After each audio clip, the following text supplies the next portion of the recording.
ఎవరైనా క్వశ్చన్ చేస్తే, ఎవరైనా ప్రశ్నిస్తే వినిపించేది ఏమిటి అని అంటే కేసులు, అది అక్రమ కేసులు. ఎవరి మీదైనా కానీ అక్రమ కేసులు, ఎవరినైనా కూడా భయంతో వాళ్ళని లొంగ తీసుకునే కార్యక్రమాలు ఇవి కనిపిస్తూ ఉన్నాయి. ఇలాంటి పాలనకు మన పాలనకు మధ్య ఈరోజు ప్రతి ఇంట్లో చర్చ జరుగుతూ ఉన్న నేపథ్యంలో ఈ ఎన్నికలు జరుగుతూ ఉన్నాయి. సో ప్రజల మన వైపు ఉన్నారు. ఫ్రీగా ఫేర్గా ఎన్నికలు జరిగితే 2.5 సంవత్సరానికే చంద్రబాబు నాయుడు గారిని ప్రజలు ఇంటికి పంపించే విధంగా ప్రజలు మ్యాండేట్ ఇచ్చే ఎన్నికలు కాబోతాయి. కానీ మనందరికీ తెలిసిన ఎక్స్పీరియన్సే, మనందరికీ తెలిసిన విషయాలే.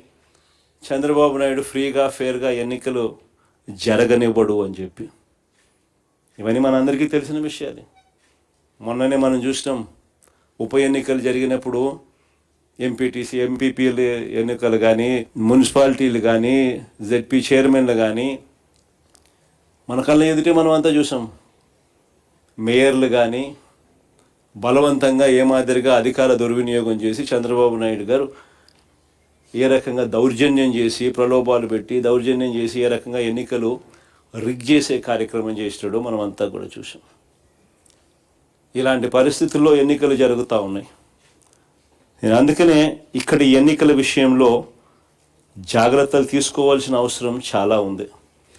ఎన్నికల్లో ప్రతి ఒక్కళ్ళం కూడా ఆషామాషిగా తీసుకోవాల్సిన ఎన్నిక కానే కావు. ఎక్కడైనా ఏ కాన్స్టిట్యున్సీలో అయినా కూడా ప్రతి ఒక్కరూ గుర్తుపెట్టుకోవాల్సింది ఏంటంటే, కార్యకర్తల కోసం మనం నిలబడే ఎన్నిక ఈ ఎన్నికలు అనేది ప్రతి ఒక్కరూ గుర్తుపెట్టుకోవాలి. గెలుపు ఓటమి పక్కన పెట్టేసేద్దాం. చంద్రబాబు నాయుడు గారు దౌర్జన్యాలు ఏం చేస్తాడో, ఎలా చేస్తాడో, ఏం చేస్తాడో, ఏ మేరకు చేస్తాడో వేరే విషయం. కానీ ఆ కార్యకర్తకు దౌర్జన్యం చేసిన మా నాయకుడు మాకు తోడుగా ఉన్నాడు అన్న భరోసా ఆ కార్యకర్త కలగాల. నన్ను ఓడించడం కోసం, ఒక చిన్న కార్యకర్తలైన నన్ను ఓడించడం కోసం చంద్రబాబు నాయుడు గారు ఇంత అధికార దుర్వినియోగం చేసినా కూడా మా నాయకుడు నాతోనే ఉన్నాడు అన్న భరోసా మీలో ప్రతి ఒక్కరూ కూడా, ప్రతి కార్యకర్తకు కలిగించాల్సిన ఈ ఎన్నిక అనేది గుర్తుపెట్టుకోండి.